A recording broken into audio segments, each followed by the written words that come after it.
Assalamualaikum Bapak Ibu sekalian. Selamat malam semuanya. Hari ini kita bertemu kembali dalam suasana yang lebih baik semuanya, Bapak Ibu sekalian. Senang sekali saya bisa berjumpa kembali dengan Bapak Ibu semua di hari yang kedua dalam acara Diklat Interaktif Persiapan menghadapi uji kompetensi kenaikan jenjang jabatan fungsional guru tahun 2024. Semoga hari ini kita masih semangat untuk membicarakan tentang persiapan apa yang harus kita lakukan untuk menghadapi uji kompetensi kenaikan jenjang jabatan guru. Baiklah Bapak Ibu sekalian, izinkan saya untuk men-share screen materi kita hari ini yang dominan untuk membahas tentang apa soal-soal yang akan diberikan pada saat nanti uji kompetensi kenaikan jenjang jabatan fungsional 2024.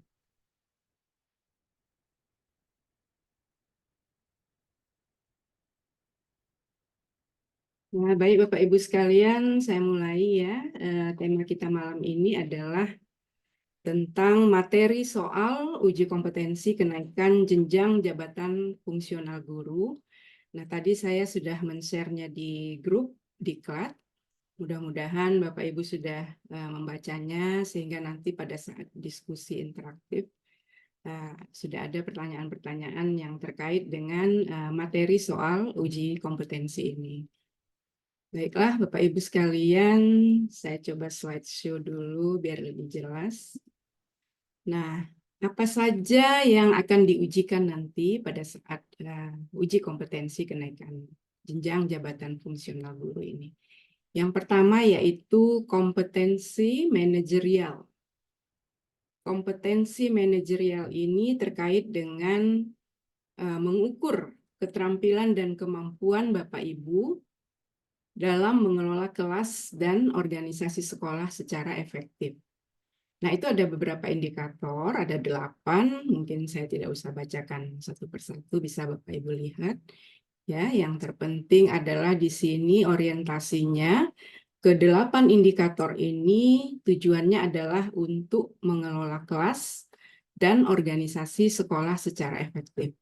Kenapa? Karena memang manajerial itu terkait dengan bagaimana kita mengelola sebuah organisasi. Kelas itu bagi Bapak Ibu guru, Bapak Ibu punya peran di situ sebagai pemimpin dari kelas itu. Makanya dibutuhkanlah seorang guru itu memiliki kemampuan manajerial. Nah, apalagi yang diuji? Yang kedua adalah masalah kompetensi sosio-kultural. Ini terkait dengan kemampuan berinteraksi secara efektif dengan berbagai kelompok sosial, budaya, dan latar belakang siswa.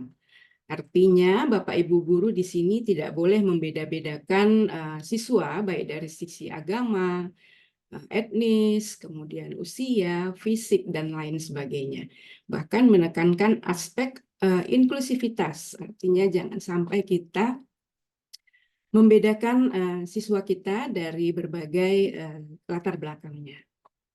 Nah, yang terpenting juga dari sosiokultural ini adalah adanya kolaborasi dengan komunitas. Nah, misalnya Bapak Ibu harus punya kemampuan untuk berinteraksi dengan orang tua, anggota masyarakat lokal, organisasi pemerintah, dan pembelajaran untuk tujuannya mendukung pengembangan dan pembelajaran siswa. Nah, yang terpenting juga kemampuan kompetensi sosiokultural ini adalah kemampuan dalam pengelolaan konflik antar budaya, di mana Bapak Ibu juga harus menguasai tentang bagaimana menghindari konflik antar siswa dari latar belakang budaya yang berbeda. Nah, lalu yang ketiga juga nanti itu akan diujikan terkait dengan kompetensi teknis. Nah, kalau kompetensi teknis itu yang selama ini Bapak Ibu kenal, ada 4 ya, kompetensi pedagogik, profesional guru, sosial, dan kepribadian. Nah, ini tentunya terkait dengan Bapak Ibu sebagai seorang guru yang mempunyai tugas sebagai seorang pengajar dan bagaimana kemampuan Bapak Ibu juga memahami secara mendalam materi-materi pembelajaran yang akan disampaikan dengan efektif kepada siswa. Nah, ini ada beberapa indikator. Inilah nanti dari indikator-indikator inilah nanti uraian soal yang akan ditampilkan dalam uji kompetensi. Jadi saya tidak akan menyampaikan soal itu secara literate, artinya soalnya satu ini, dua ini.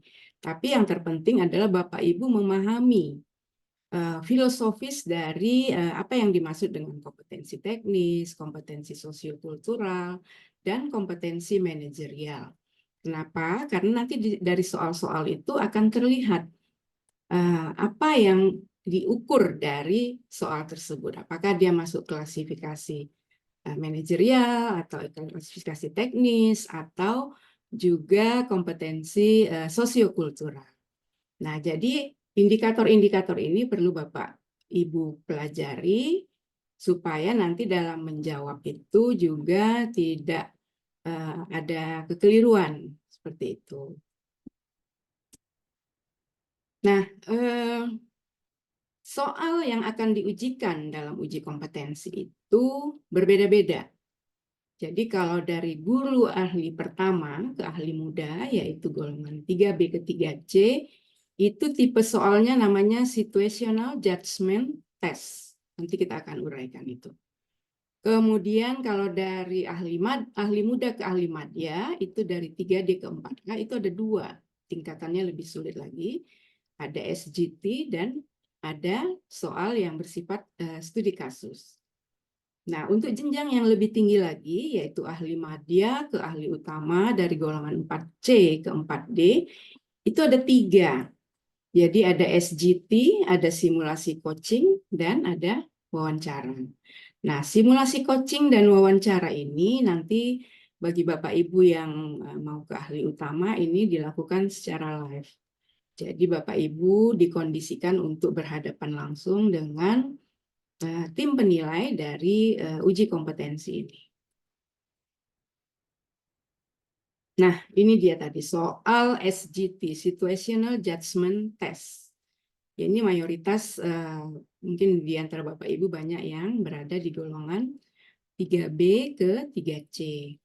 Nah, soal SGT ini tujuannya dirancang untuk mengukur reaksi dan keputusan seseorang dalam situasi-situasi tertentu. Nah, artinya begini Bapak Ibu ya. Bapak Ibu akan dihadapkan dengan soal yang terkait dengan situasi kelas. Kemudian bagaimana Bapak Ibu ditanyakan interaksinya dengan siswa, dengan rekan kerja, dengan orang tua siswa, dan situasi manajerial atau administratif lainnya di sekolah. Jadi soalnya itu nanti berputar di situ. Nah, tadi saya udah kasih contoh juga di grup bagaimana contoh-contoh soal yang berbentuk SGT ini. Nah, nanti di dalam soal SGT inilah yang akan bermuatan tentang ketiga kompetensi tadi.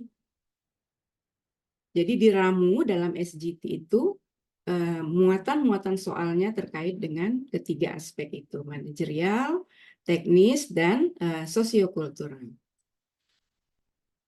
Nah, ini contohnya tadi. Nanti kesempatan diskusi interaktif, ada beberapa guru yang sudah memasukkan tugasnya tadi. Nanti saya coba memberi kesempatan juga untuk presentasi. Saya akan memberikan kepada 5 peserta ini, sudah saya catat namanya. Nanti akan kita diskusikan bersama supaya Bapak Ibu bisa melihat langsung apakah sudah benar menjawab soal yang terkait dengan SGT ini. Nah, selanjutnya, apa sebenarnya kiat untuk menjawab soal SGT ini?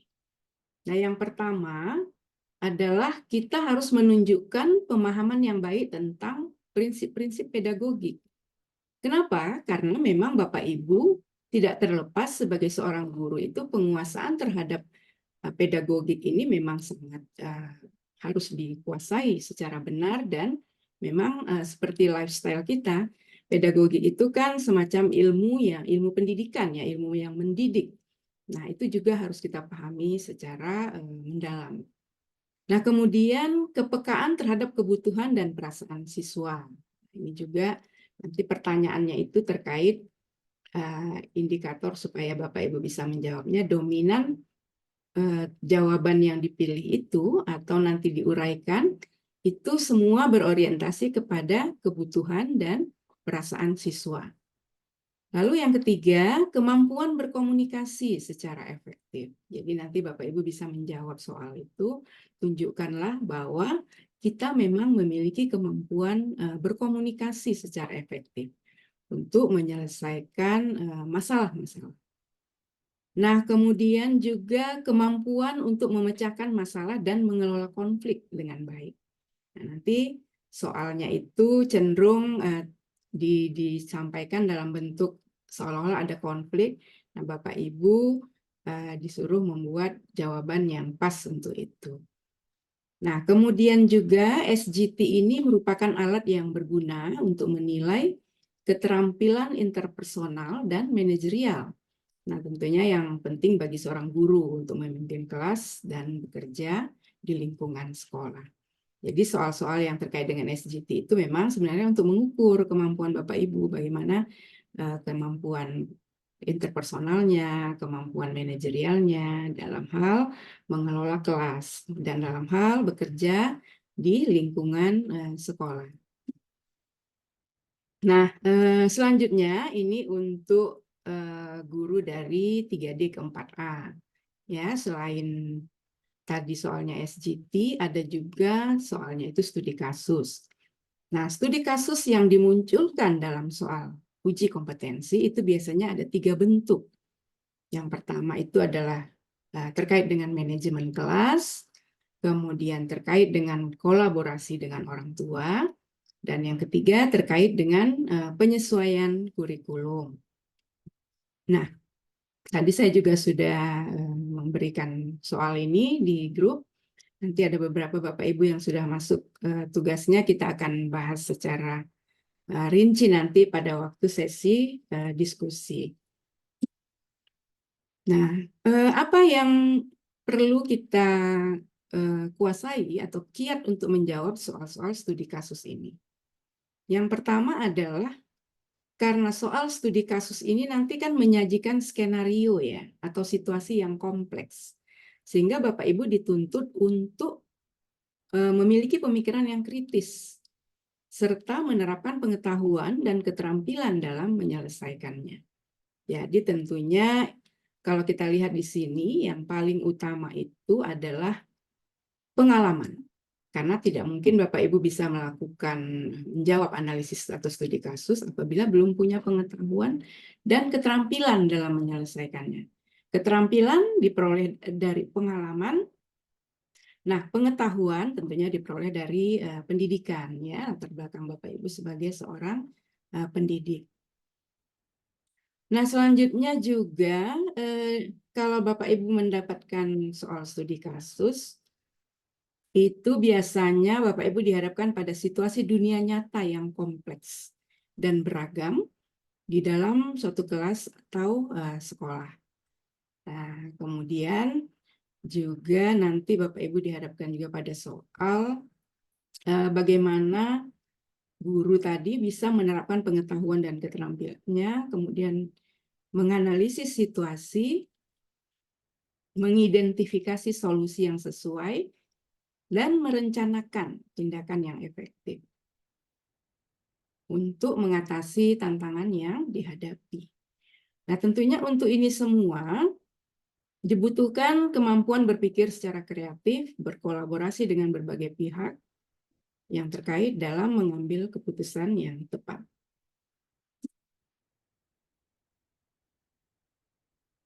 Nah, ini terkait dengan guru yang mau ke jenjang dari ahli madya ke utama, dari 4C ke 4D.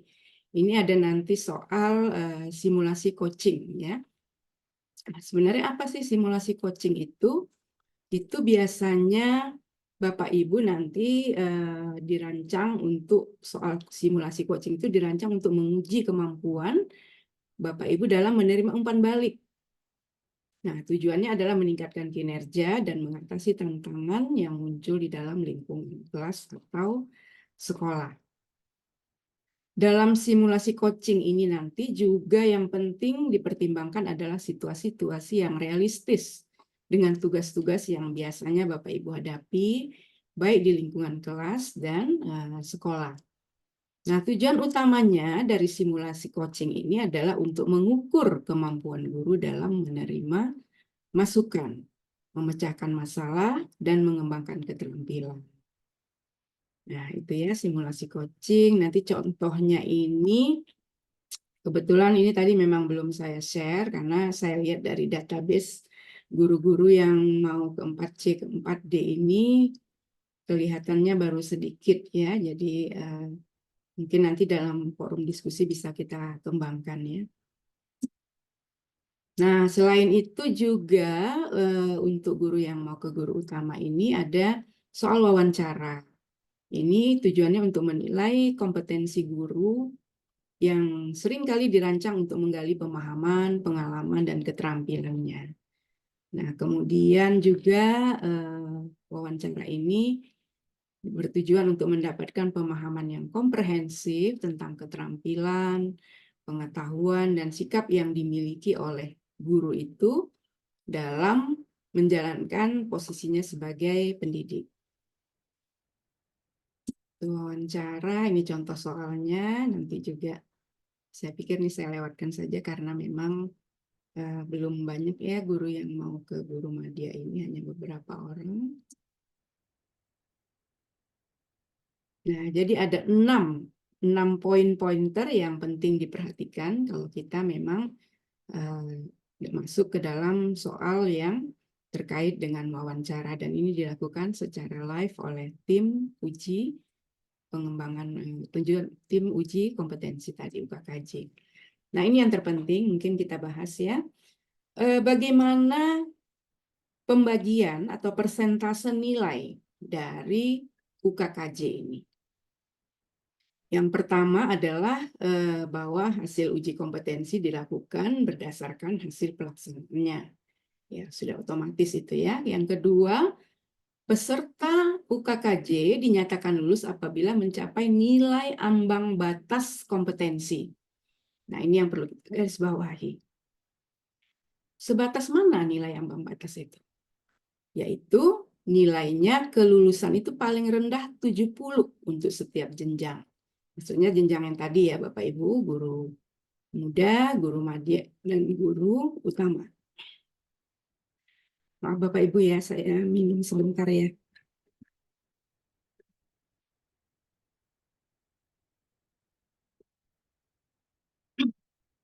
Baik, saya lanjutkan. Jadi yang mendapatkan kelulusan itu adalah paling rendah itu 70 untuk setiap jenjang. Dan nilai kelulusan itu diperoleh dari akumulasi bobot nilai akhir dari nilai rata-rata kompetensi. Jadi kompetensi tadi kan ada 3 ya. Nah, itu diakumulasikan, kemudian nanti diambillah nilai akhirnya. Apakah sudah mencukupi 70 atau tidak. Nah, ini penghitungan bobotnya. Untuk kompetensi teknis itu bobotnya 70%. Nah, kenapa besar? Karena memang teknis itu terkait tadi yang kompetensi pedagogik, kompetensi sosial, kompetensi profesional, dan kompetensi kepribadian ya. Nah, sehingga bobotnya dia lebih dominan 70%. Nah, kemudian untuk kompetensi manajerial dan sosiokultural itu bobotnya sebesar 30%.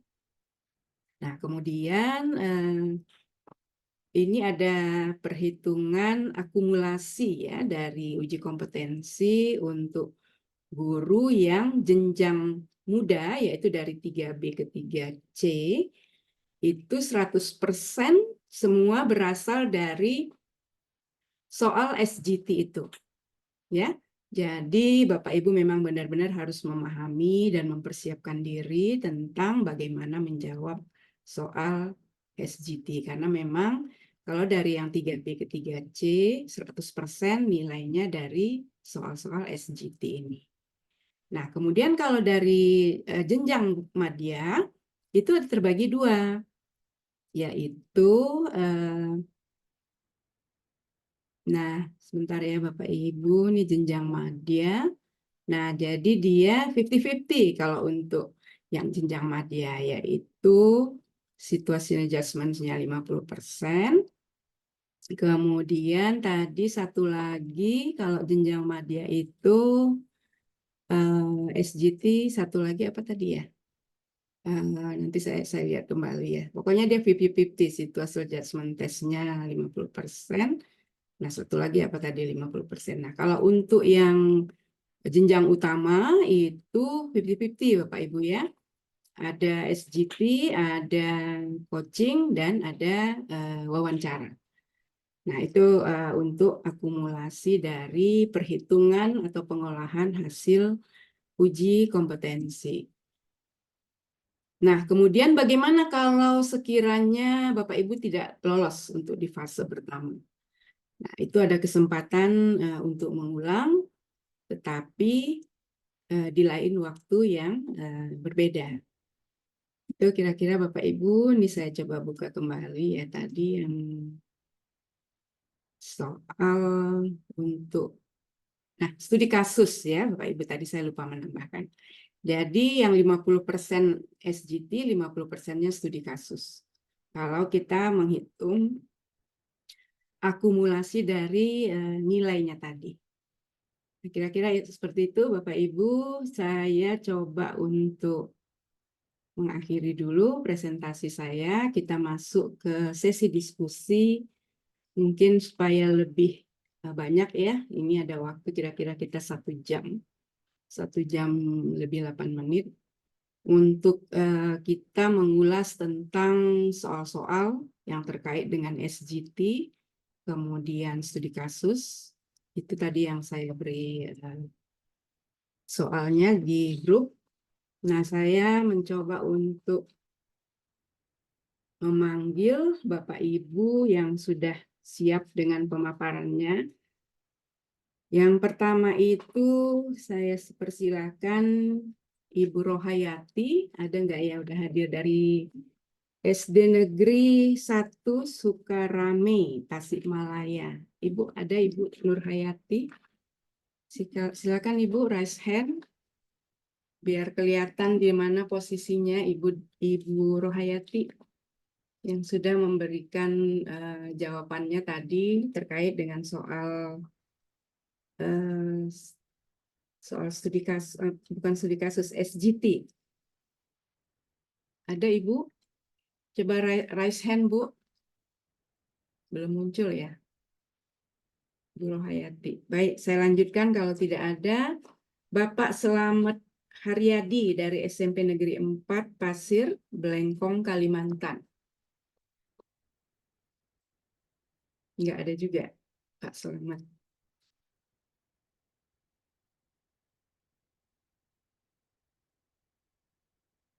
Baik, selanjutnya Ibu Misa Elvia.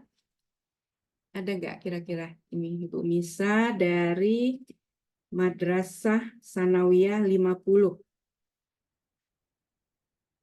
Coba raise hand Ibu. Belum ada juga ya. Ini peserta kita 109 ini yang sudah hadir. Ibu Indah Winarni, SMK Negeri 1 Salam Magelang. Oh ada ya Ibu Winda, silakan Ibu. Saya bantu Ibu untuk ini ya, share screen ya Bu ya. Ya, terima kasih Bu. Ya Ibu Indah. Sudah terdengar Bu suara saya? Sudah Ibu, sudah. Oh iya. Ini saya coba share screen ya Bu.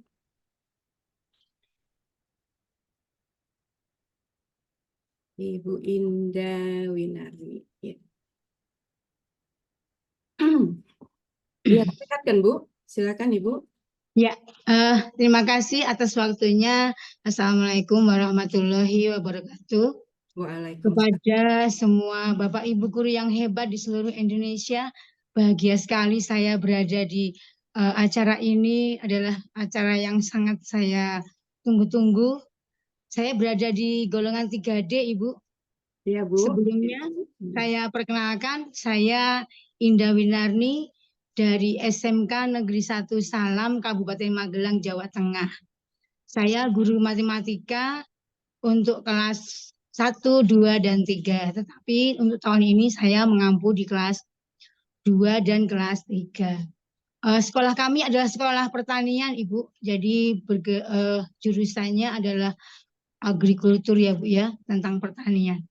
Ini saya menjawab untuk yang 3D atau 3B, Ibu? Ibu mau naik ke 3D kan? 4A. Mau ke 4A. Ke Iya. 4A. Sesuai yang Ibu tulis saja. Oh ya, saya udah menjawab dua-duanya, Ibu. Oh, boleh, boleh. Silakan Ibu, nggak apa-apa. Boleh. Saya coba jawab ya, Bu ya. Ya, silakan Ibu. Jawab nanti ketika jawaban saya ada kekurangan, mohon koreksinya dari Bapak Ibu semua. Baiklah, akan saya bacakan untuk studi kasus golongan 3D ke 4A ya, Ibu. Yang pertama adalah kasus manajemen kelas. Di sini Andi adalah seorang guru di sekolah menengah, menghadapi kelas dengan tingkat disiplin yang rendah. Sering mengalami gangguan kelas seperti siswa berbicara di belakang, mengganggu teman-temannya, mereka menolak untuk mengikuti aturan kelas, dia juga uh, sering memiliki beberapa siswa yang kesulitan belajar dan memerlukan perhatian ekstra. Bagaimana Bapak Andi ini menyikapi kelas dengan lingkungan tersebut agar kondusif untuk belajar? Begini Bapak Ibu, jawaban saya untuk kelas saya memang sering sekali kita menghadapi seperti itu ya Ibu ya. Jadi sebelum saya masuk kelas itu saya biasanya sebelum memulai pembelajaran matematika, meskipun tidak setiap hari, hanya untuk materi-materi tertentu saja yang bisa saya kolaborasikan, saya membagi siswa-siswa tersebut dengan berbagai macam kegiatan mereka itu dengan link yang sesuai dengan gaya belajarnya.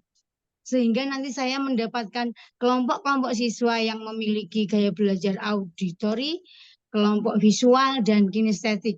Jadi anak-anak yang suka mengganggu itu tersalurkan gitu bakatnya untuk melakukan pembelajaran dengan cara kinestetik itu dapat tersalurkan. Itu secara teori ya Bu ya. Ketika saya terapkan, kadang-kadang di luar ekspektasi Bu. Nah begitu saya kasih link, anak-anak menjawab, ternyata lebih dari 80%-an lah itu anak-anak mempunyai gaya belajar kinestetik. Jadi semuanya memang harus bergerak. Nah, maka ketika anak-anak ini sukanya bergerak, saya guru matematika ketika pelajaran trigonometri misalnya, saya ajak kelompok anak-anak yang kinestetik ini tidak hanya melihat, tidak hanya mendengar, tapi ayo anak-anak kita coba, kamu sering berulah seperti ini, ayo kita hitung berapa tinggi pohon itu tanpa menjatuhkannya, atau berapa sudut yang dicari ini pakai aturan sinus kosinus. Nah, seperti itu. Itu kalau trigonometri ya Bu ya. Kalau pelajaran yang seperti statistik, saya ajak anak-anak, coba sekarang satu kelas, ini kamu cari tinggi badannya berapa, kamu kelompokkan. Jadi ketika pelajaran berlangsung, anak-anak per kelompok saling menanyakan pada teman-temannya, hei kamu tingginya berapa, hei kamu berat badannya berapa. Tiap kelompok saya beri konten yang berbeda, Ibu. Jadi yang kinestetik saya beri konten untuk dia lebih banyak melakukan. Kemudian yang visual juga saya beri YouTube untuk melihat. Gitu. Jadi ketika anak-anak ini uh, biasa dengan kegiatannya yang tidak sesuai aturan, ketika saya kelompokkan dengan gaya belajarnya, mereka akan belajar sesuai dengan keinginan mereka masing-masing. Begitu ini untuk kasus yang pertama ya. Kemudian kasus yang kedua, Ibu, kolaborasi dengan orang tua. Di sini ada kasus Budi adalah seorang guru SD yang memiliki seorang siswa yang seringkali absen dari sekolah tanpa alasan yang jelas. Setelah berkomunikasi dengan orang tua siswa, guru mengetahui bahwa siswa tersebut memiliki masalah kesehatan kronis yang membuatnya sering sakit. Orang tua siswa merasa sulit untuk mengatur perawatan yang konsisten bagi anak tersebut. Bagaimana Budi dapat berkolaborasi dengan orang tua untuk memastikan bahwa siswa tersebut tetap terlibat dalam pembelajaran meskipun menghadapi tantangan kesehatan. Saya sebagai guru tidak ingin siswanya ketinggalan pelajaran ya Bu ya tentunya.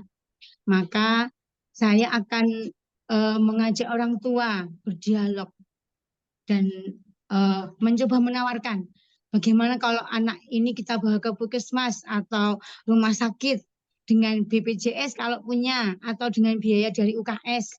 Kebetulan saya juga pembelian di UKS, kadang-kadang punya dana sedikit-sedikit ya Pak ya Bu ya. Jadi saya ajak ke sana, minta periksa secara teliti penyakit apa yang diderita oleh anak ini, sehingga nanti dapat didiagnosa bagaimana cara menyikapinya ketika dia ada di kelas, kalau kambuh atau seperti apa.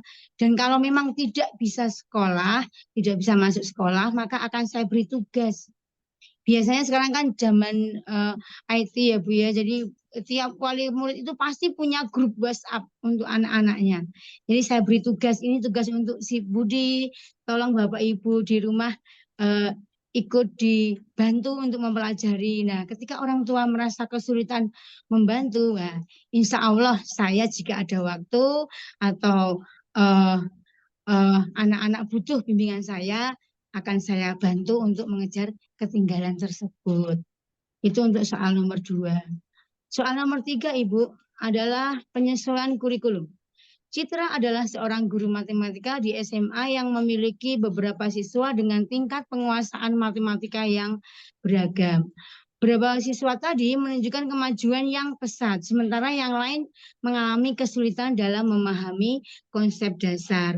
Bagaimana Citra dapat menyesuaikan kurikulumnya agar dapat memenuhi kebutuhan belajar dari beragam semua siswanya?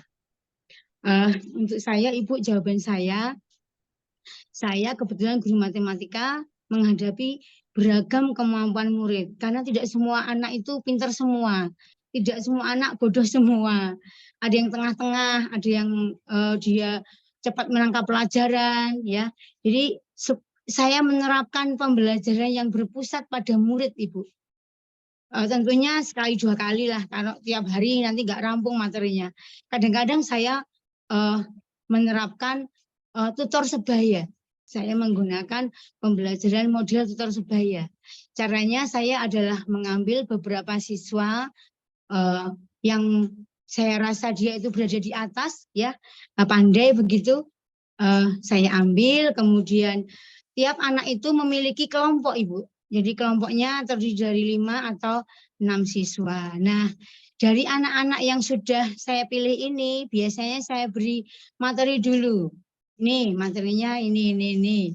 Sudah mudeng ke 6 anak itu. Nah, sekarang kembalilah ke kelompok masing-masing. Teman-temanmu semuanya di tutor, anak-anak sebagai tutor sebaya.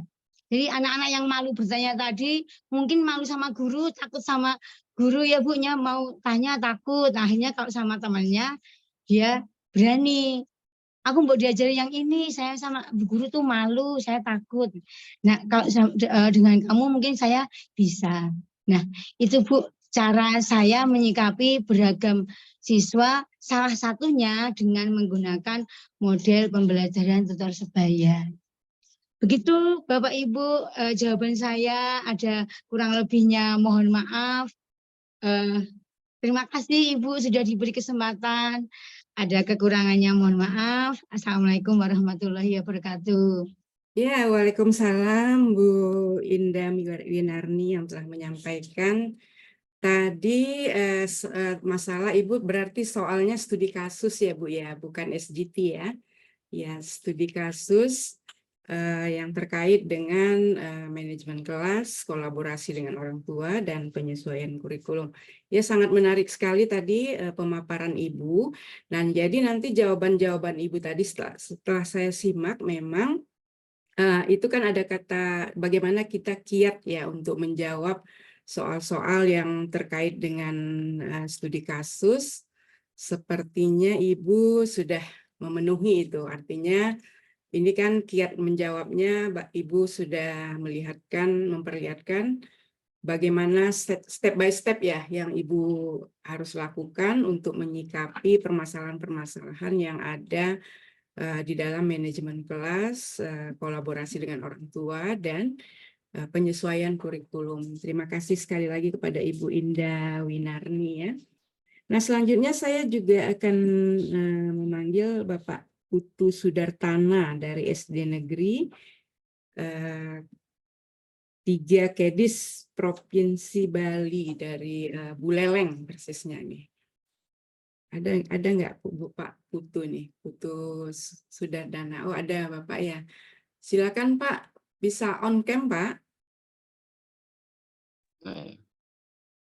Selamat malam Bu. Ya, selamat malam. Apa mungkin bisa Bapak on cam? Baik, terima kasih atas waktunya Ibu. Iya, silakan Pak. Untuk di sini diangkat mencoba untuk menyampaikan terkait dengan soal situational judgment test gitu Bu. SD. Suara saya bisa didengar Bu ya? Bisa Pak. Baik, Nah, ini ya. bisa saya lanjut ya Bu ya? Iya, silakan. Untuk ini soal situational judgment test ketika Anda menghadapi siswa yang tidak mematuhi aturan, bagaimana Anda akan menangani situasi di mana seorang siswa menolak untuk mengikuti aturan kelas begitu. Nah, di sini saya sendiri memberikan pemahaman dulu mengklarifikasi aturan kelas itu. Pertama-tama saya akan memastikan bahwa siswa tersebut benar-benar memahami aturan kelas dan konsekuensi dari tidak mematuhi aturan itu begitu. Karena sebelum munculnya kesadaran intrinsik dalam diri anak itu sendiri, sudah pasti tidak akan bisa memahami ataupun mengetahui konsekuensi yang dihadapi. Nah, karena hal itulah kita perlu memberikan klarifikasi, pemahaman yang lebih mendalam terkait dengan peraturan yang ada. Nah, setelah menjelaskan kembali aturan tersebut, baru kita bisa melakukan apa-apa yang terpenting yang perlu diikuti oleh anak-anak begitu. Itu terkait kasus yang pertama, dari judgment test yang pertama. Yang kedua, ketika ada konflik antar siswa, bagaimana Anda akan menangani situasi di mana dua siswa tersebut dalam konflik verbal di kelas. Nah, hal ini mestinya kita harus melihat situasional dulu, jangan langsung mengintervensi anak tersebut. Berikan dulu kesempatan kepada siswa untuk mencoba menyelesaikan konflik tersebut secara mandiri bersama teman-temannya. Sekalian kita memberikan bagaimana anak itu bisa memecahkan masalah bersama temannya. Nah, setelah kita memberikan waktu untuk berbicara satu sama lain dengan tenang, nah, mudah-mudahan bisa diselesaikan dengan temannya. Seandainya tidak, barulah kita mencoba mengambil tindakan yang sesuai dengan dan terukur begitu. Itu terkait dengan kasus yang kedua. Yang ketiga, ketika Anda menghadapi siswa dengan kesulitan belajar begitu. Bagaimana Anda akan menanggapi situasi di mana seorang siswa tampaknya kesulitan dalam memahami materi pelajaran. Ketika saya menghadapi situasi di mana seorang siswa tampaknya kesulitan dalam memahami materi pelajaran, saya akan menggunakan pendekatan yang empatik dan individual gitu. Pertama-tama, saya akan mendekati siswa tersebut dengan sikap yang ramah dan penuh pengertian terkait ini halnya untuk tidak ada rasa tertekan kepada anak didik kita, sehingga berani mengemukakan pendapatnya secara realistis dan tanpa ada tekanan. Nah, itu yang menjadi empati dalam diri. Setelah mendekati siswa tersebut dengan sikap yang ramah dan pengertian, saya akan bertanya kepada siswa tentang apa yang membuatnya kesulitan dalam memahami materi tersebut. Nah, karena tidak ada tekanan dari kita dalam menganalisa permasalahan itu, kita akan mendapatkan kejujuran dari anak mengungkapkan pendapatnya, sehingga kita dapat memberikan solusi-solusi yang tepat menghadapi permasalahan anak tersebut. Nah, itu cara kita untuk menangani permasalahan ini. Nah, dengan menggunakan metode belajar yang berbeda agar dapat lebih mudah si anak itu memahami materi tersebut. Itu salah satu strategi kita menggunakan metode yang cocok sesuai dengan kemampuan berpikir anak tersebut, begitu. Selanjutnya yang keempat, itu ketika Anda berhadapan dengan orang tua yang mempertanyakan metode pengajaran Anda, bagaimana Anda menangani situasi di mana seorang orang tua siswa mengkritik metode pengajaran Anda. Nah, dalam hal ini kita saat berhadapan dengan situasi seperti itu, saya akan berusaha untuk tetap tenang dan mendengarkan apa yang menjadi keluhan dari orang tua. Terus setelah mendengarkan semua kritik yang disampaikan, saya akan mencoba menjelaskan dengan jelas mengenai alasan di balik metode pengajaran yang kita gunakan. Hal ini berkaitan dengan kemampuan pertama di siswa di kelas memiliki pemahaman yang berbeda-beda. Nah, karena berbeda-beda, kita bisa menentukan sendiri menggunakan metode pengajaran yang kita gunakan serta manfaat yang bisa didapat oleh siswa dari metode tersebut. Begitu. Saya juga akan terbuka untuk menerima masukan dan saran dari orang tua tersebut dan berdiskusi untuk mencari solusi yang terbaik bersama-sama. Nah, dalam hal ini kita tidak akan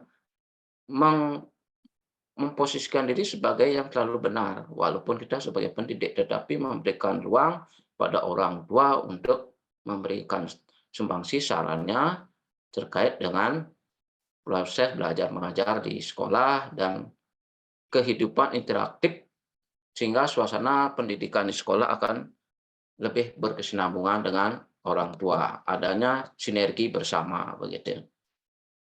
Yang kelima, ketika Anda harus mengambil keputusan penting dalam perencanaan pembelajaran, bagaimana akan memprioritaskan materi pembelajaran dan metode pengajaran dalam perencanaan pembelajaran Anda. Nah, ketika harus mengambil keputusan penting dalam perencanaan pembelajaran, saya akan memprioritaskan materi pembelajaran berdasarkan tingkat kepentingannya dan relevansi dengan tujuan pembelajaran yang ingin kita capai. Nah, saya akan melihat materi pembelajaran yang paling fundamental dan penting untuk dipahami oleh siswa agar mereka dapat mencapai target pembelajaran yang sesuai. Nah, selain itu, saya juga akan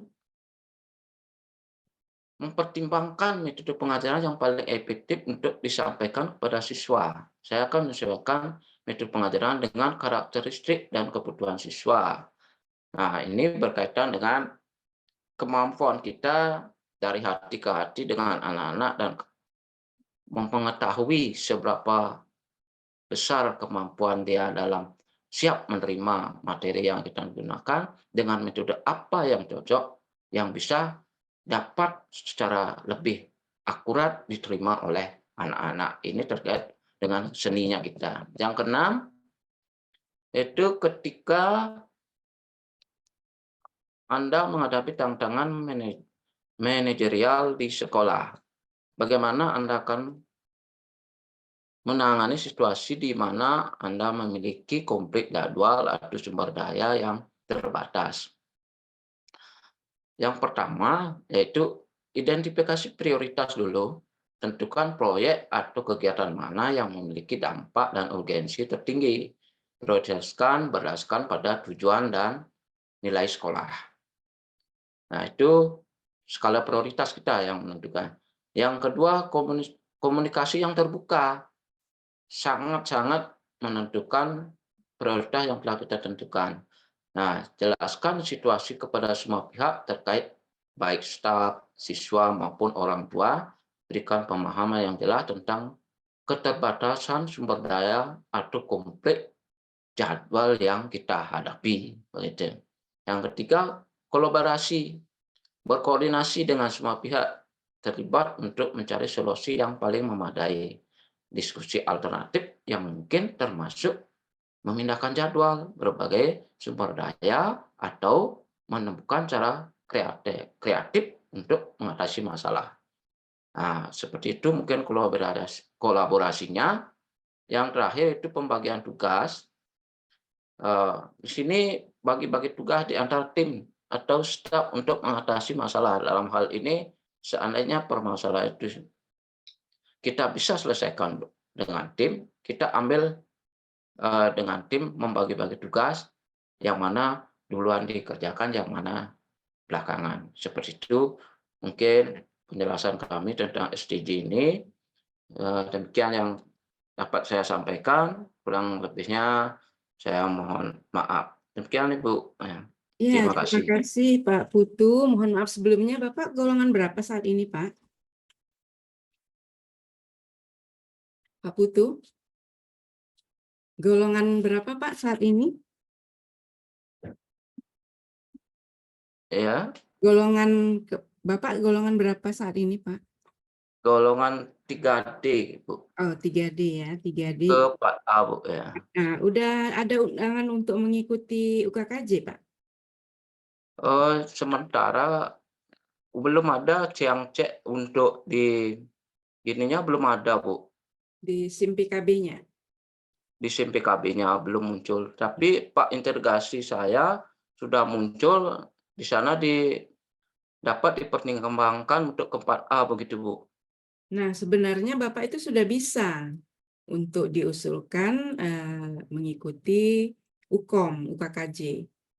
Tapi kalau memang tidak ada di undangan di akun SIM PKB Bapak, Ya. kali dari Dinas Pendidikan Provinsi Bali ya Pak ya, Provinsi Bali, coba ditanyakan mengapa Bapak belum bisa mengikuti gitu. Tapi kalau mengingat waktunya tinggal besok Pak, kalau dari lini pendaftaran itu.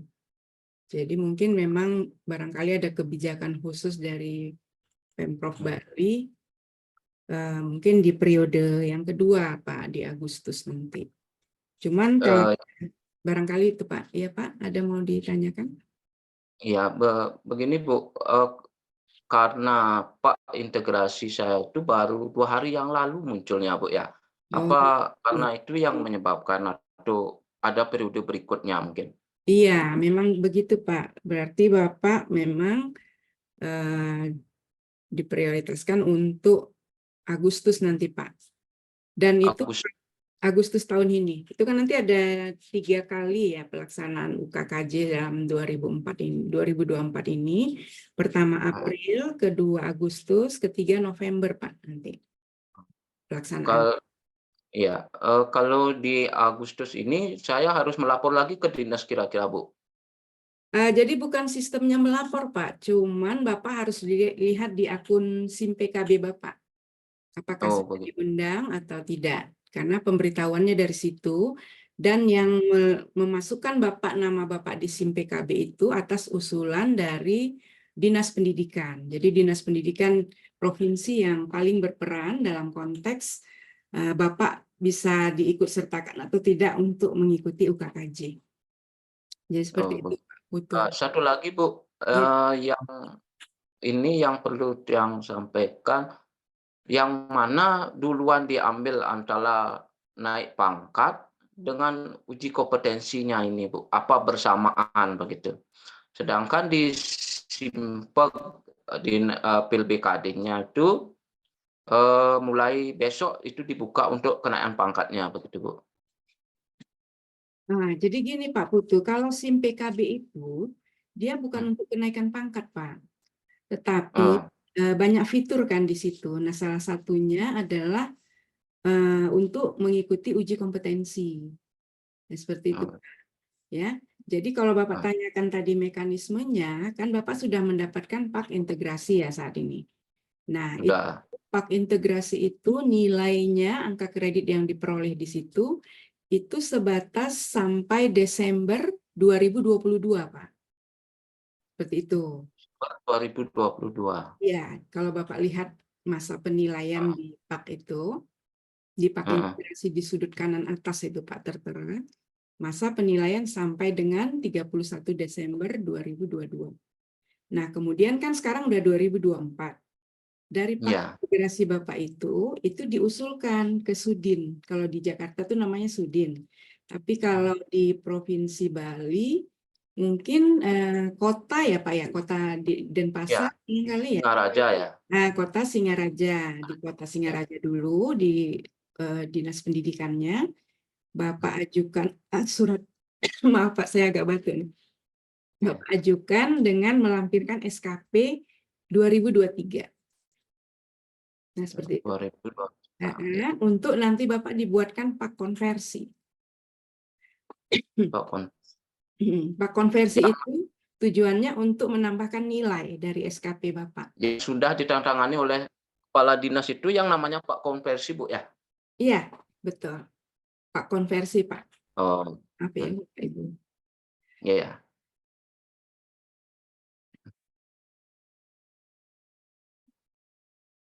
Nah, jadi dari pak konversi itu nanti Bapak akan ada rekomendasi apakah Bapak sudah bisa dipertimbangkan naik pangkat. Tapi tadi katanya sudah ya Pak ya? Sudah, Bu. Oh, sudah. Nah, berarti Bapak pak konversinya itu hanya sekedar penambahan aja Pak, penambahan angka kredit. Berarti Bapak memang sudah memenuhi syarat untuk naik ke 4A. jenjang 4A. Jadi begitu nanti Agustus dibuka di SIM PKB Bapak diundang, Bapak otomatis sudah bisa langsung mengikuti hukum. Nah, kira-kira seperti itu Pak Putu. Ya, terima kasih Bu. Terima kasih Pak Putu.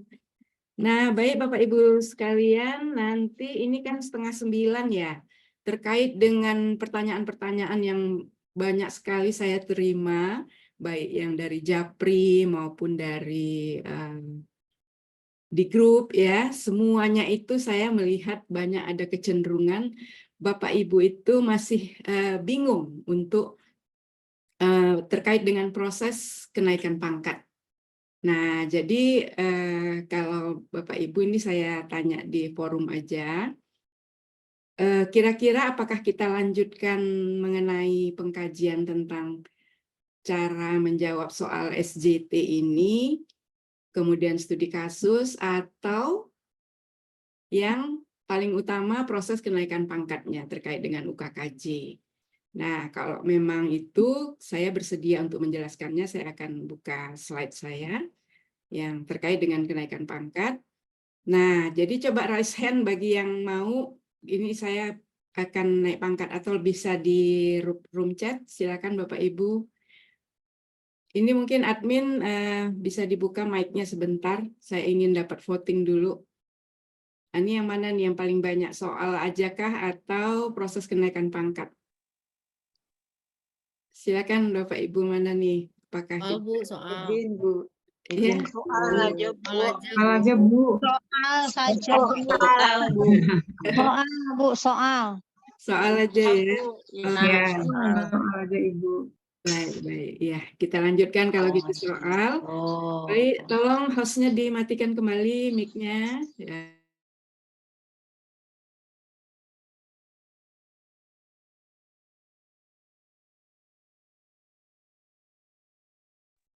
Ya. Nah, saya mau mencontohkan lagi tugas dari, ini udah hadir belum nih ibunya? Ibu Rohayati, sudah ada Ibu? Belum ada juga ya yang dari Tasikmalaya. Pak Selamat Haryadi. Coba raise hand Pak kalau sudah hadir. Belum ada juga ya. Kemudian Ibu Misa Elvia. Belum ada juga. Itu tadi udah, Ibu Indah sudah. Baik, mungkin Ibu Ramisah ya, Bu Ramisah Purba. Tadi saya lihat udah ada kehadirannya Ibu. Oh, Ibu Misa ada. Maaf Ibu. Ibu Misa silakan dulu Ibu Misa. Dari MTSN 150 kota. Silakan Ibu. Tadi kan Ibu sudah menyampaikan soal SGT-nya ya Bu ya. Saya bantu share screen ya Bu. Iya, ini Iya. pakai HP, tadi pakai laptop nulisnya. Iya Ibu ya. Nggak apa-apa saya bantu ini Bu. Nah jadi ini tadi dari Ibu Misa Elvia. Silakan Ibu, ini saya udah share screen.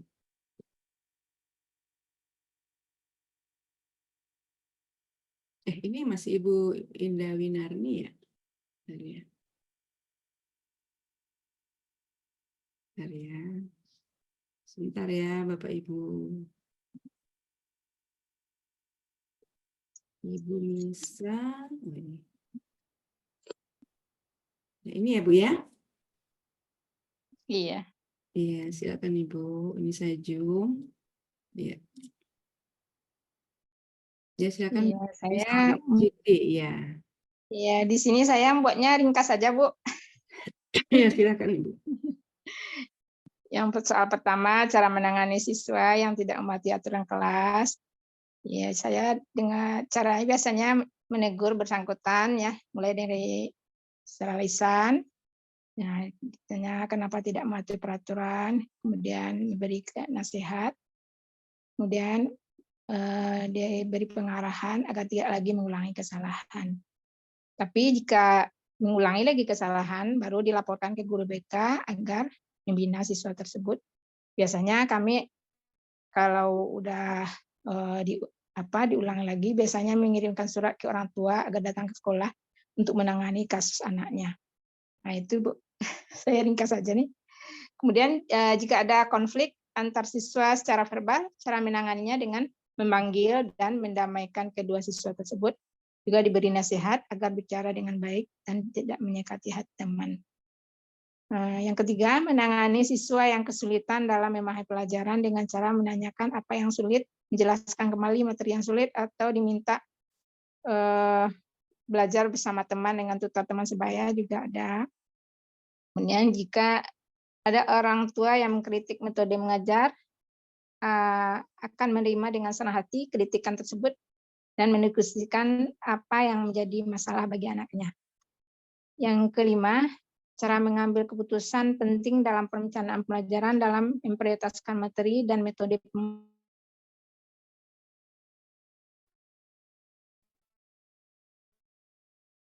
Iya Ibu. Hilang suaranya Bu. Sinyalnya ya Bu ya.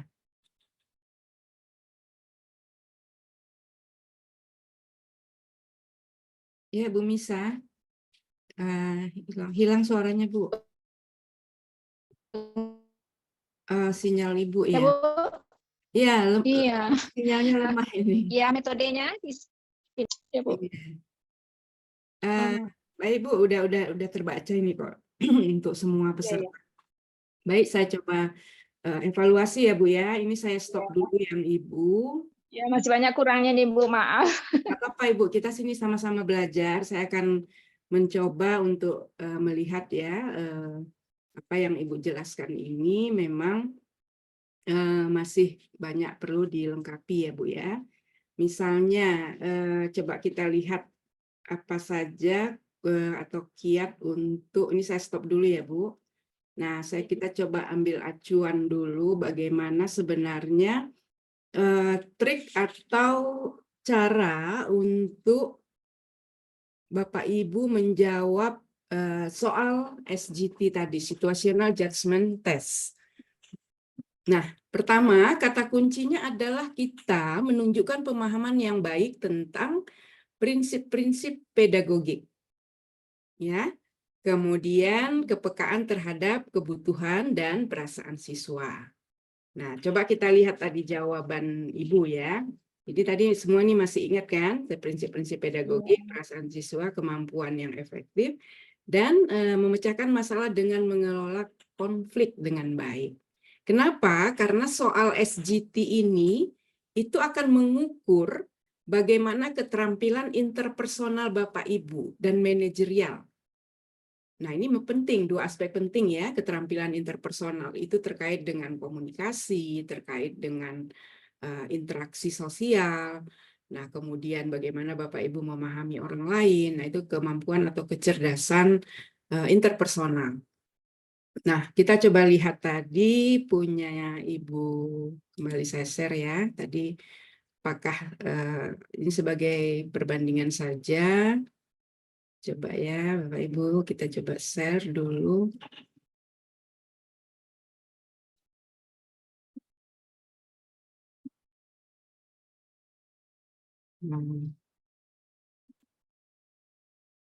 Ibu Misa tadi ya, mana Ibu Misa nih? Jawabannya tadi, oh ini. Nah, bukan ini ya Bu ya? Ya. Ini tadi Ibu ya? Iya. Oh iya benar. Nah, bagaimana tadi pertanyaannya cara menangani siswa yang tidak mematuhi aturan kelas? Ibu dengan cara menegur. Menegur siswa dengan bersangkutan secara lisan. Ditanya kenapa tidak mematuhi aturan, kemudian memberinya nasihat, pengarahan, agar tidak lagi mengulangi kesalahan. Nah, sebenarnya ini sudah tepat Bapak Ibu. Ibu, sudah tepat ya. Jadi di sini ada nilai-nilai pedagogik yang Ibu sudah masukkan, yaitu ditanyakan alasannya, kenapa dia tidak mematuhi aturan. Jadi Ibu tidak langsung memberi sanksi kepada siswa tersebut. Ini sudah benar ya. Kalau saya tim penilainya ini udah 100 ini Pak Bu. Kasih Bu. Jadi ini sudah benar nah, pendekatannya. Nah, kemudian Ibu sudah juga berempati. Tadi kan ada nilai-nilai empatik ya yang Ibu ini salah satu indikator untuk kita melihat ini tadi kepekaan terhadap kebutuhan dan perasaan siswa.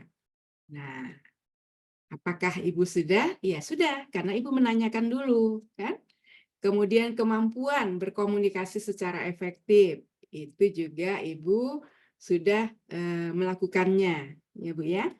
Nah, kemudian mengirimkan surat kepada orang tua. Nah, Ibu juga sudah melakukan komunikasi kan kepada orang tua siswa, kemudian memberitahu bahwa ini ada anak kasus anaknya. Nah, mungkin bahasa Indonesianya Bu ya, itu dinilai juga Bu. Artinya susunan tata bahasa redaksi. Itu juga menjadi penilaian bagaimana kita menyusun kata-kata atau kalimat ya sesuai dengan bahasa Indonesia yang baku. Ya. Kalau ini kan misalnya biasanya kami mengirimkan surat kepada orang tua agar datang mungkin maksud Ibu ya, agar datang ke sekolah karena ada kasus anaknya. Nah, ini bahasa Indonesianya belum baku ya, Bu ya. Maksudnya lebih baik misalnya pihak sekolah mengirimkan surat kepada orang tua siswa untuk datang ke sekolah agar bisa membicarakan masalah tentang siswa yang memiliki masalah dalam hal kedisiplinan. Seperti itu kira-kira, Bu. Iya. Terima kasih Bu. Ya, nah itu contohnya. Kemudian yang kedua, jika ada konflik antar siswa secara verbal, cara menanganinya, nah ini juga. Ini pertanyaannya kan tadi bagaimana mengatasinya gitu ya Bu ya. Nah, Ibu menjawabnya dengan ringkas sekali, cara menangnya dengan memanggil dan mendamaikan kedua siswa tersebut. Nah ini Ibu, nilai-nilai pedagogiknya itu masih sangat kurang Bu. prinsip-prinsip pedagogik di situ itu masih belum begitu terlihat ya Bu ya. Nah, mesti ada kita masukkan memanggil itu apa yang mau kita buat di situ. Tidak cukup dengan memanggil saja, tetapi misalnya memanggil untuk menyampaikan permasalahan apa yang dihadapi siswa itu sebenarnya. Nah, kira-kira seperti itu. Nah, kalau lalu mendamaikan ini kan sebelum kita mengetahui permasalahan dari siswa itu, kita kan nggak bisa juga langsung mendamaikan. Kita harus mengidentifikasi mungkin ya, step by step-nya itu mengidentifikasi masalah apa yang membuat kedua siswa itu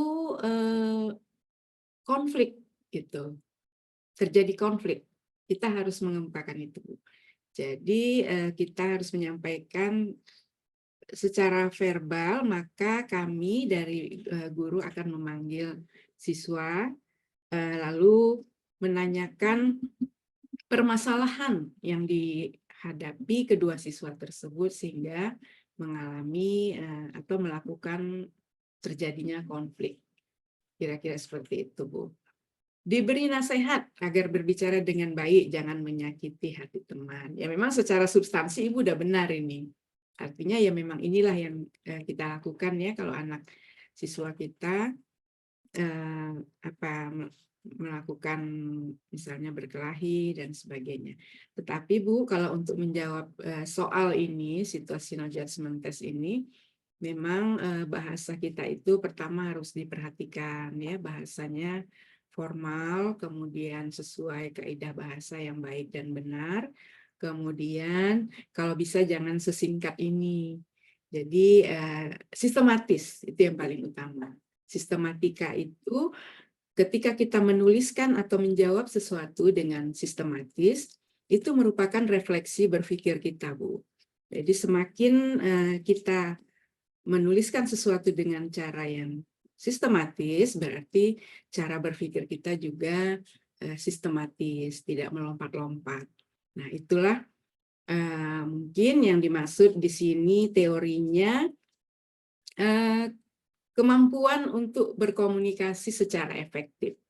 Jadi Bapak Ibu dalam menjawab soal SGT ini juga harus menunjukkan kemampuan berkomunikasi secara efektif. Dalam artian tertulis, komunikasi yang sifatnya tertulis.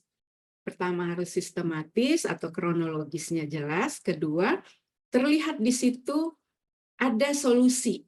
Masalah kita itu kita punya cara untuk menyelesaikannya. Karena ini situasional. Situasional itu berarti situasi yang terjadi pada saat anak itu terjadi konflik. Nah, langkah pertama tentunya adalah mengidentifikasi siswanya, kemudian menanyakan permasalahan apa yang menyebabkan mereka berkonflik, lalu yang ketiga memberi pemikiran, karena siswa itu sendiri kan punya frame ya, punya pemikiran bagaimana dia mau menyelesaikan masalah itu. Nah, kita beri dia dulu pemikirannya sendiri, bagaimana dia menyelesaikan.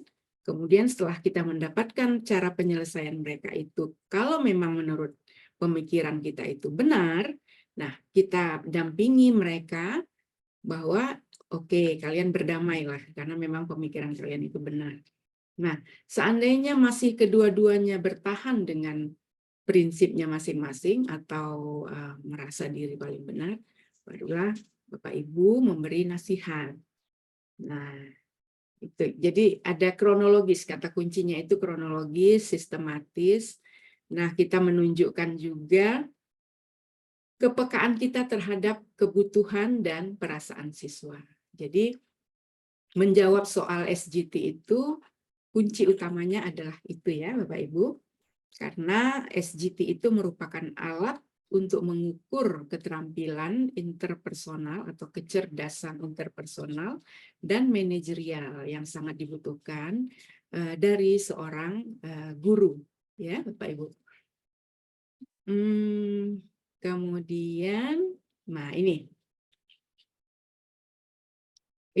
soal nomor 6 apa ya kemarin ya, coba saya lihat ya Bu ya, saya ulang coba kembali ini.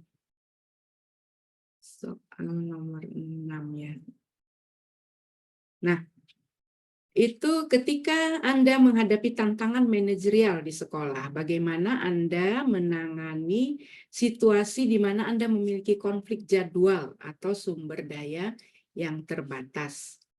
Nah, ini kalau saya tidak salah menafsirkan, ini biasanya terkait dengan jadwal mengajar ya, barangkali Bapak Ibu ya. Mungkin Bapak Ibu ada keperluan, lalu Bapak Ibu juga harus menangani sumber dayanya terbatas. Nah, jadi kalau jawaban Ibu Misa tadi melaporkan kepada wakil kurikulum, kemudian menghubungi teman yang bersangkutan. Nah, saya ingin mendapatkan pemikiran dari peserta yang lain terkait dengan yang nomor 6 ini supaya kita bisa saling berinteraksi. Tidak hanya dari saya, ini saya udah mendapat gambaran Ibu Alwiyah ini dari SMA Negeri 34. Beliau sudah raise hand. Silakan Ibu Alwiyah, coba dibuka mic-nya Bu. Mungkin pandangan Ibu, atau Ibu punya solusi tersendiri kalau dari soal-soal yang sebelumnya. Silakan Ibu Alwiyah. Baik Ibu, terima kasih atas kesempatannya. Sebetulnya pertanyaan saya tidak berkaitan dengan ini. Sebetulnya pertanyaan ini saya tanyakan harusnya kemarin malam, tapi ternyata tidak sempat, tidak keburu waktu. Akhirnya saya masih penasaran sehingga saya bertanya sekarang. Mohon izin nih Bu Aryani agak menyimpang dari topik Ya nggak apa-apa. bahasan kita malam ini. Iya Bu. Ya, saya sudah WA secara pribadi ke Ibu, tapi belum dapat jawaban karena mungkin saking banyaknya yang WA ke Ibu. Nah, saya penasaran, saya ingin bertanya lewat Zoom ini aja. Iya, Jadi silakan. pertanyaan saya begini, Ibu. Beberapa bulan yang lalu, sekitar 2 bulan yang lalu, saya sudah mendapat SIM, Pakin Simpati. dengan Pakin dengan catatannya itu di bawahnya catatannya belum bisa diajukan, katakanlah gitu. Nah, tetapi menurut saya kan Pakinnya itu hanya sampai ajuannya kan sampai 2022. Nah, sementara yang 2023-nya kan belum terhitung. Kemudian saya mengajukan perbaikan dan meminta untuk diperbaiki sehingga yang tahun 2023-nya itu terhitung. Nah, sampai saat ini prosesnya tadi saya cek, sore itu saya cek di Simpakin saya itu tertulis sedang dalam proses tanda tangan elektronik. Berarti belum turun yang pak integrasinya. Nah, pertanyaan saya kan mau mengajukan ke 4C. Jadi saya memang tidak ada kaitannya dengan hukum, tapi saya mengikuti kegiatan ini ingin tahu, cari ilmu, tambah pemahaman, tambah pengetahuan untuk siap-siap nanti jika saya harus ikut hukum gitu. Nah, kalau saat ini saya belum butuh hukumnya, tapi saya butuh keterangan tentang apakah ada atau memungkinkan misalnya pak saya itu jadi berubah sudah bisa terhitung yang tahun 2023-nya. Itu pertanyaan pertama. Pertanyaan keduanya, jika saya mau mengajukan ke 4C itu, apa saja syarat-syarat yang harus saya siapkan? Dan yang ketiga pertanyaannya, kemana saya harus mengajukan permohonan kenaikan itu? Dan itu yang belum saya pahami betul. Itu Ibu, terima kasih atas jawabannya. Assalamualaikum warahmatullahi wabarakatuh. Waalaikumsalam Ibu. Saya ingin menjawab Ibu ini, tapi saya izinkan juga share screen ya Bapak Ibu. Mungkin Ibu Alawiyah mewakili ini ya Bu ya, pertanyaan dari yang lain. Tadi kan ada beberapa yang juga menginginkan tentang mekanisme kenaikan pangkat. Nanti nggak apa-apa saya coba bahas ini sekilas biar agak lebih jelas ya Bapak Ibu. Sebentar ya, saya cari dulu filenya. yang terkait dengan apa yang Ibu tanyakan ini.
Maaf ya Bapak Ibu sekalian, agak lama ini sedikit.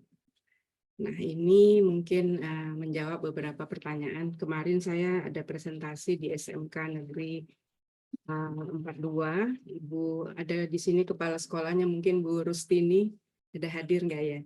Karena beliau salah satu peserta juga kemarin.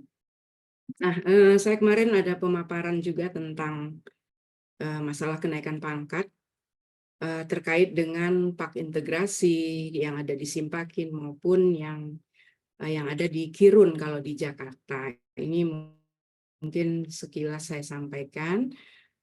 Barangkali saya lanjut loncat saja ke ini ya Bapak Ibu ya.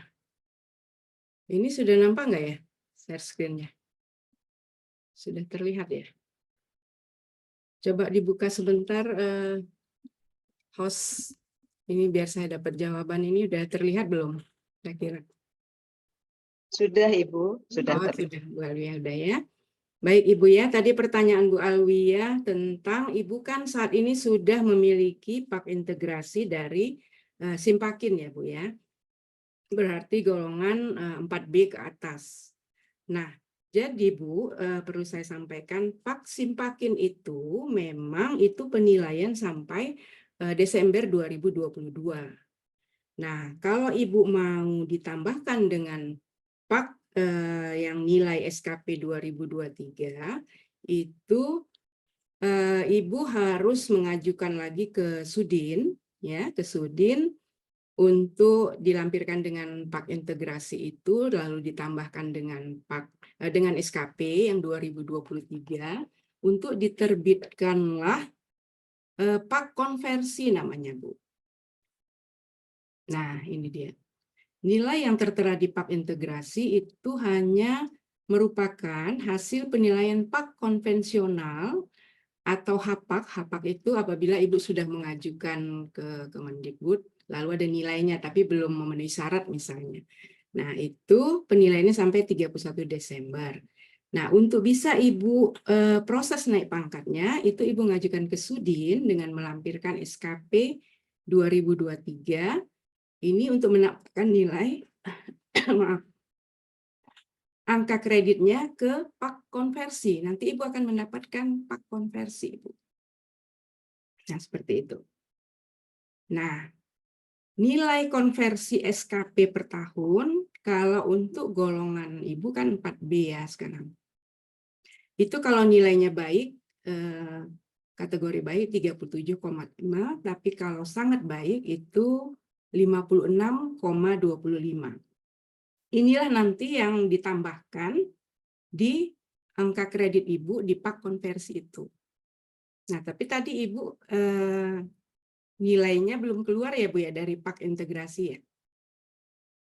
Di pak integrasinya apa keterangannya Bu?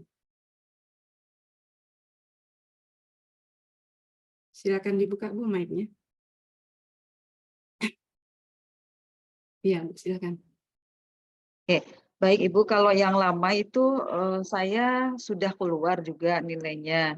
Itu ada, tapi masih kurang ke 200 kalau tidak salah ya Bu, tinggal sedikit lagi. Tadi sebentar saya kirim ke Ibu. Nah itu, ntar saya cari dulu ya Ibu ya.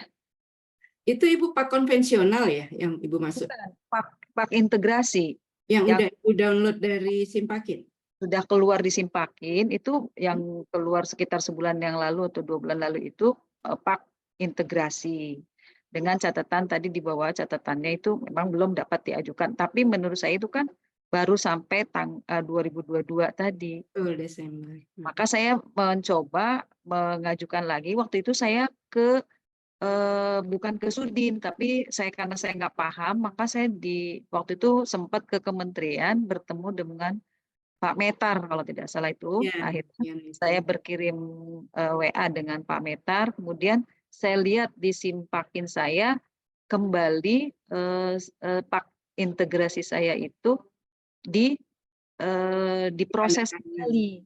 Elektronik. Saya lihat sedang diproses kembali, sedang proses perbaikan. Nah, sampai hari ini tadi dalam proses nanda tanganan elektronik. Jadi saya belum melihat hasilnya apakah udah terjadi perubahan dari yang pertama saya dapat dengan yang ini akan keluar atau tetap angkanya. Ini yang memang belum terlihat Ibu. Jadi gini Bu Alwia, kasus yang Ibu alami ini banyak juga dialami oleh guru-guru yang lainnya ya Bu ya.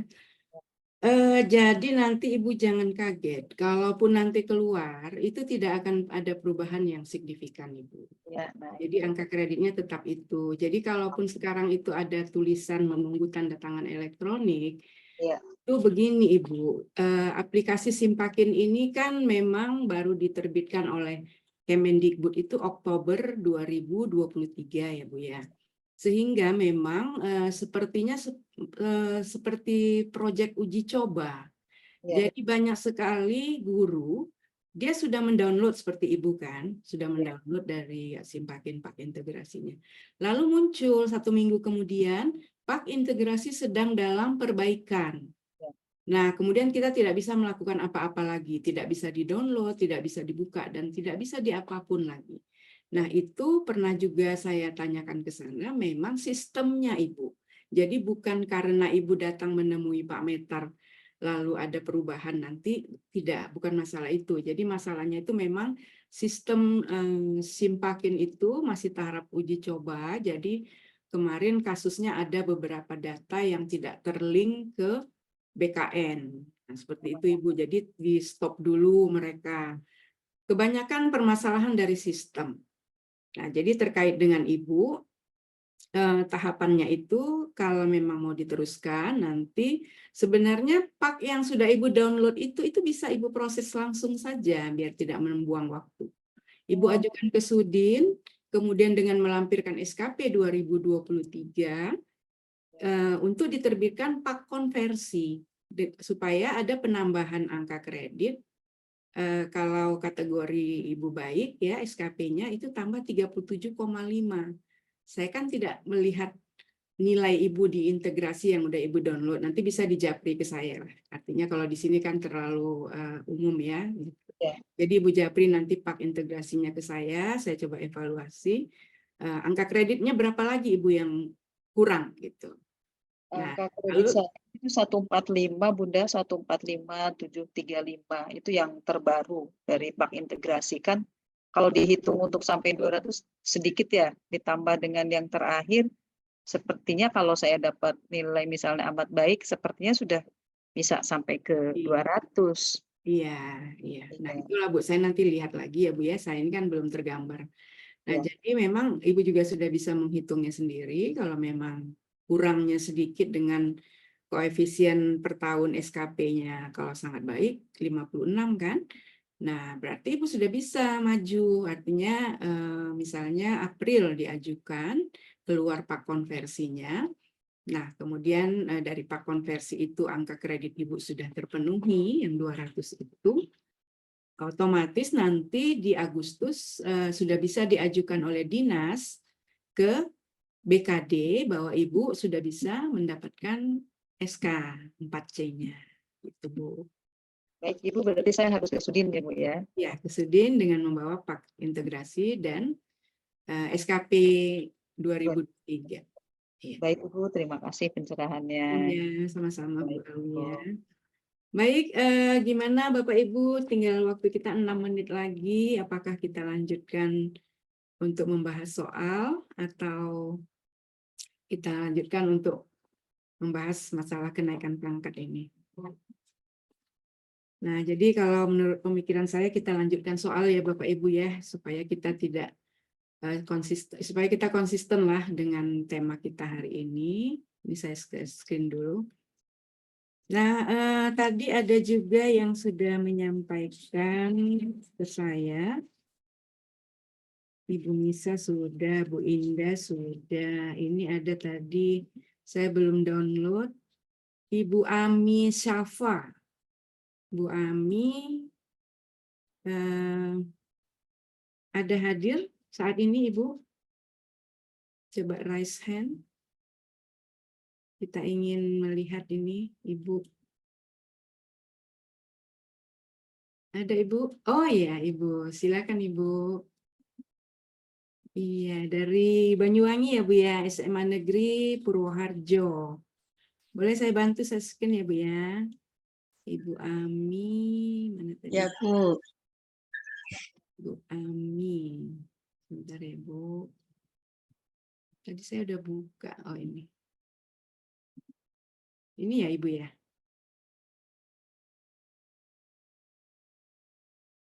Sudah terlihat belum? Sudah terlihat Bu? Belum ya? Ibu coba dibuka mic-nya Bu.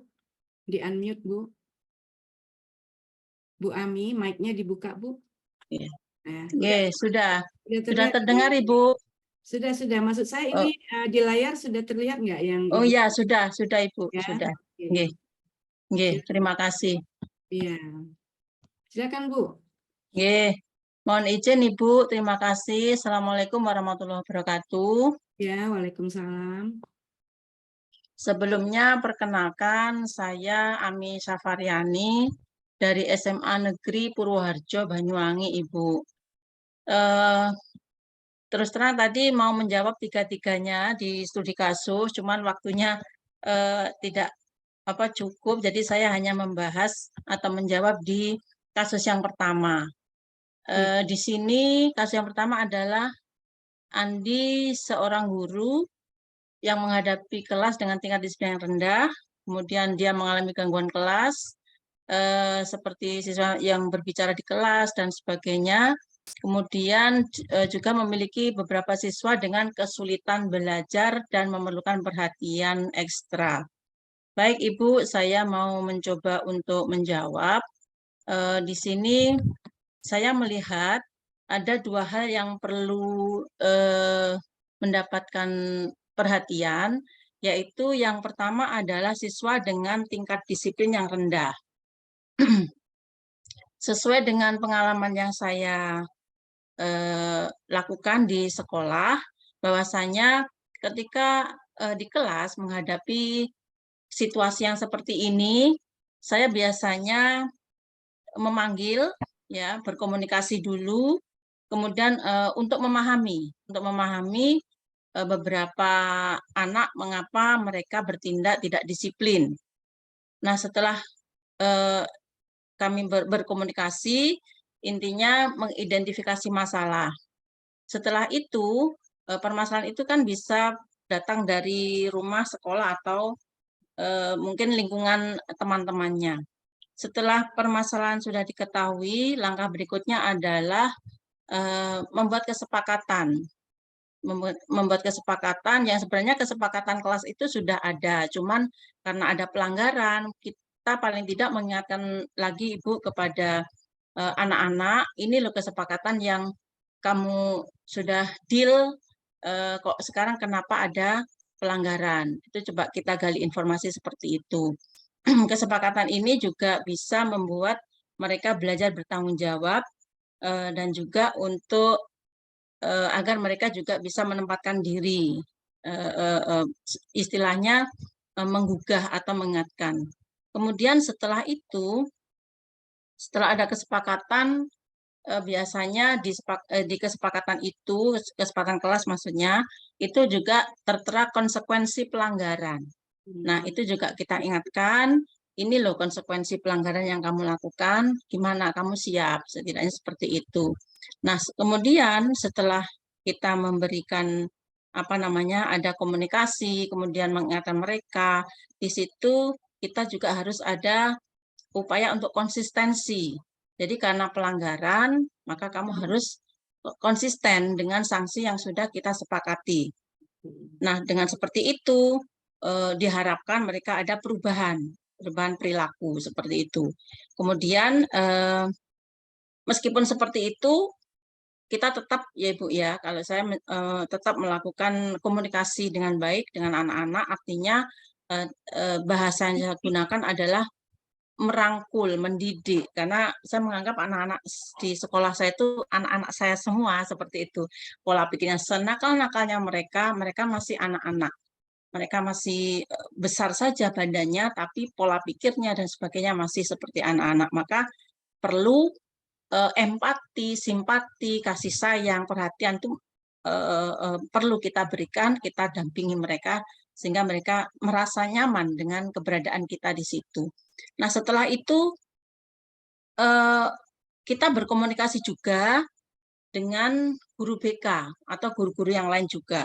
Artinya dengan berkomunikasi dengan kolega, diharapkan anak ini tidak merasa sendirian, ada support system yang bagus di sekolahnya.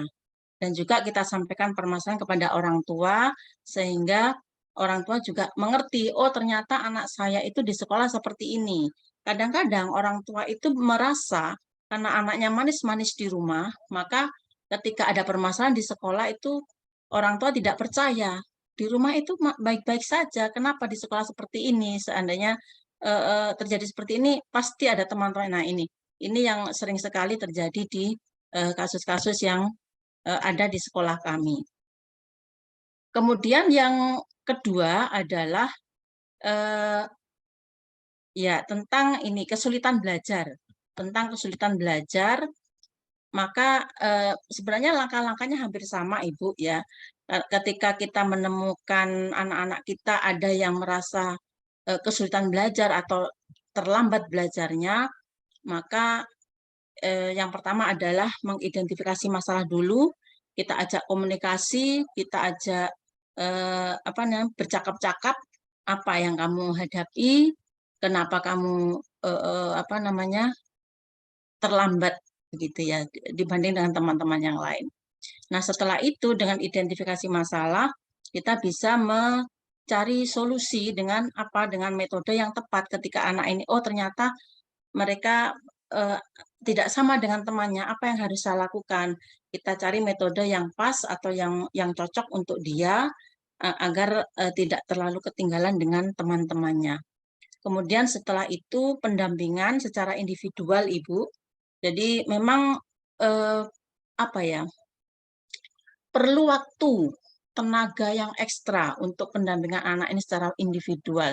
Mohon maaf, praktik baik yang pernah saya lakukan di sebelum kurikulum Merdeka kemarin ada SKS ya Ibu ya, kurikulum yang menggunakan SKS itu kan saya menggarisbawahi bahwa SKS itu adalah layanan personal.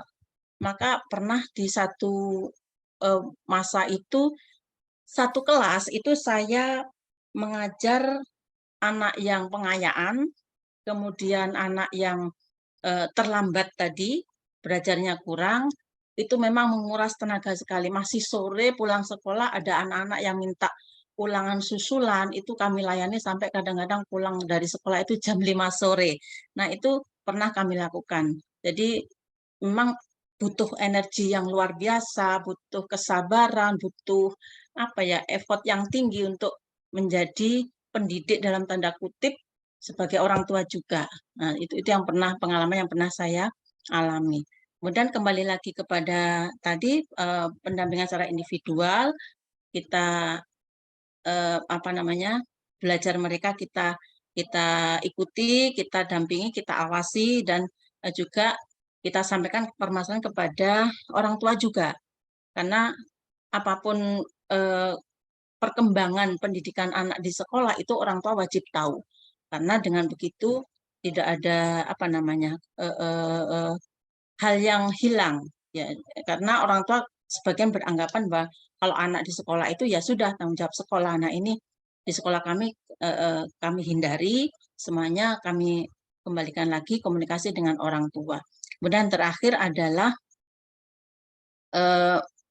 menjalin juga komunikasi dengan pendidik lain, terutama BK untuk apa namanya mensupport ya Bapak Ibu ya, mensupport, mendampingi juga agar si anak ini tidak merasa sendirian ketika mereka mengalami kesulitan di sekolah atau di kelasnya. Seperti itu Ibu jawaban saya. Mohon maaf kalau banyak kekurangan. Terima kasih kesempatannya. Mohon pencerahannya. Assalamualaikum. Waalaikumsalam Bu Ami. Bagus sekali Ibu. Ini kalau saya lihat ya dari contoh soal, kemudian mekanisme Ibu menjawab soal yang studi kasus ini sudah sangat terlihat ya Bu ya. Artinya Ibu di sini sudah dari segi sistematika juga sudah bagus ya. Ini kan kasusnya tentang menghadapi kelas yang tingkat disiplinnya rendah, Ibu ya, sering mengalami gangguan kelas, siswa yang berbicara dan sebagainya. Jadi di sini step by step-nya, kronologisnya Ibu sudah benar ya. Kalau terima kasih Bu. yakin Mbak Ibu kalau begini cara menjawabnya ini udah lulus Bu untuk buka KJ-nya ini. Nah, seperti itu ya. Sini sudah ada nilai-nilai empati Ibu terhadap siswa, kemudian mencari solusinya, kemudian juga Ibu memberi perhatian ekstra ya, ini memperlihatkan adanya empati Ibu terhadap siswa itu menghadapi siswa dalam kesulitan belajarnya. Sehingga memang seperti Ibu katakan tadi, memang menyita energi yang lebih ya. Namun ya sebagai pendidik sudah harus berkomitmen untuk menjadi pendamping. Nah, ini bagus Ibu ya. Langkah yang kedua juga Ibu mengidentifikasi dulu masalah, lalu mengajak berkomunikasi apa yang mereka hadapi gitu, tingkat kesulitannya sudah sejauh mana. Jadi dengan kita mengetahui tingkat kesulitan atau permasalahan yang dihadapi siswa, baik itu misalnya dari keluarga, apakah dari guru, dari lingkungan sekolah, lingkungan temannya mungkin, kita mengetahui cara apa yang tepat untuk menyelesaikan masalah siswa itu. Nah, ini memang bagus ya Bu ya. Jadi identifikasi masalah itu, lalu Ibu mencari metode yang tepat. Ya memang begitu alur berpikirnya ya Bu. Nah, kemudian Ibu melakukan penguatan secara individual. Misalnya pendampingan. Nah, ini memang bagus sekali. Ibu guru BK, maaf. Coba dibuka Bu mic-nya. Ibu guru BK. Saya guru bahasa Inggris Ibu. Oh, bahasa Inggris. Oh iya, tadi Inggris ya. Ya, soalnya saya lihat ini seperti sudah benar-benar ya Bu ya, kayak benar mendampingi siswa itu. Insya Allah. Lalu Ibu melakukan penguatan secara individual. Nah, penguatan di sini kan mungkin memberi motivasi ya Bu ya, motivasi, kemudian dorongan supaya mereka giat belajar. Nah, semangat dan lain sebagainya lah ini, karena memang pendampingan ini dibutuhkan oleh siswa. Lalu Ibu juga melakukan komunikasi kepada orang tua. Nah, ini juga kan salah satu yang dibutuhkan ya sebagai seorang pendidik. Kita harus berkolaborasi, harus mampu memiliki kompetensi sosial yang baik. Nah, inilah dia ya Bu ya, tercermin di sini. Ibu memiliki kompetensi sosial yang baik dengan melibatkan orang tua untuk melakukan menjalin komunikasi ya mereka agar terlibat bagaimana sebenarnya permasalahan putra-putrinya.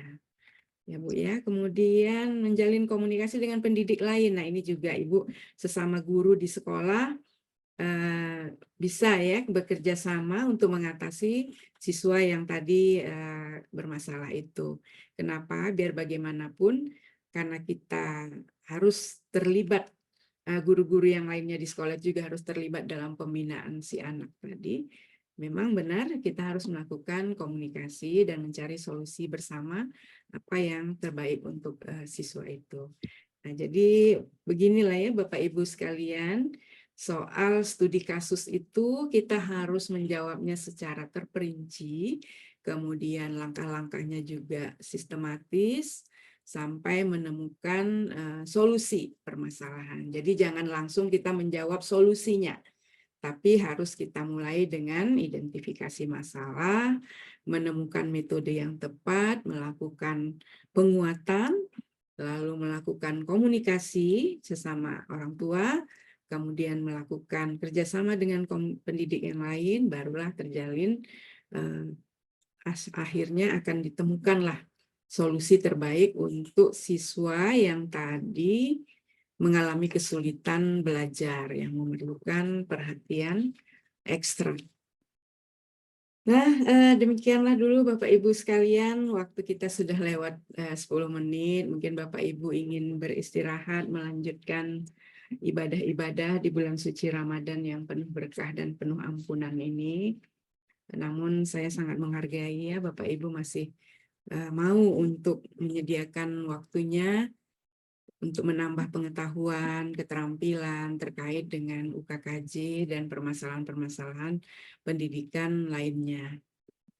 Jadi Bapak Ibu sekalian, dalam kesempatan ini saya ingin juga menyampaikan seperti yang sudah kami janjikan bahwa kami akan memberikan soal UKKJ, tapi bukan soal yang sebenarnya ya Bapak Ibu, karena itu memang masih bersifat rahasia dari Kemendikbudristeknya.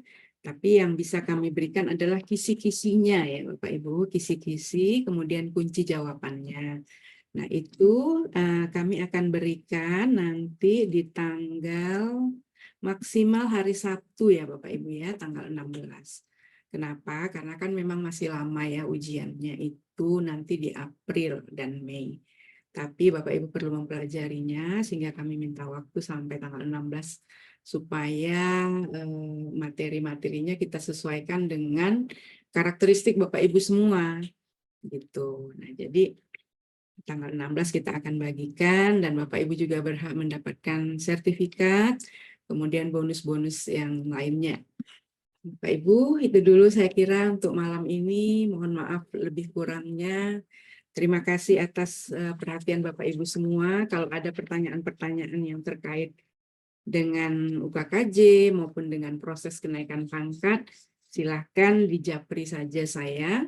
Tidak usah di grup. Kenapa? Karena kalau di grup itu nanti sering tertimpa dengan pesan-pesan yang lainnya. Saya siap mendampingi Bapak Ibu semampu saya dan mohon maaf kalau ada mungkin pemaparan saya yang kurang atau mungkin ada yang kesalahan. Nah, mohon dimaafkan karena saya punya keterbatasan juga dalam hal ini.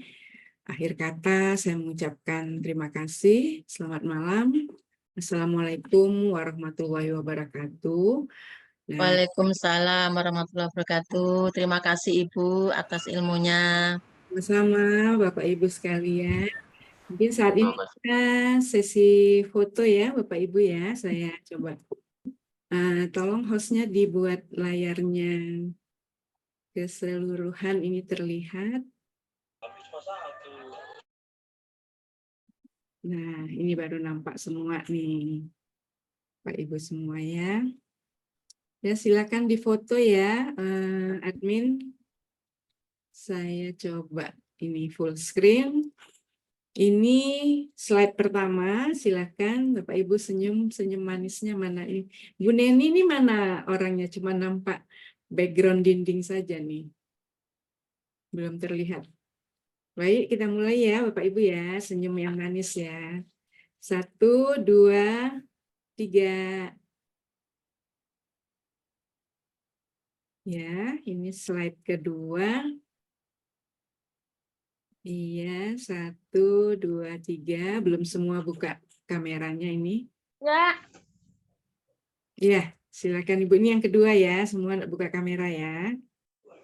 Silakan Bapak Ibu, ini baru terlihat semua nih. Iya, kemudian 1, 2, 3. Rupanya Bu Hajami ada. Ini saya baru lihat Ibu Ida. Mohon maaf nih saya sapa dulu semua deh sebelum difoto. Ada Bu Ida, ada Bu Hajami, ada Ibu Sisilia, Bu Sima, sayangnya nggak on cam.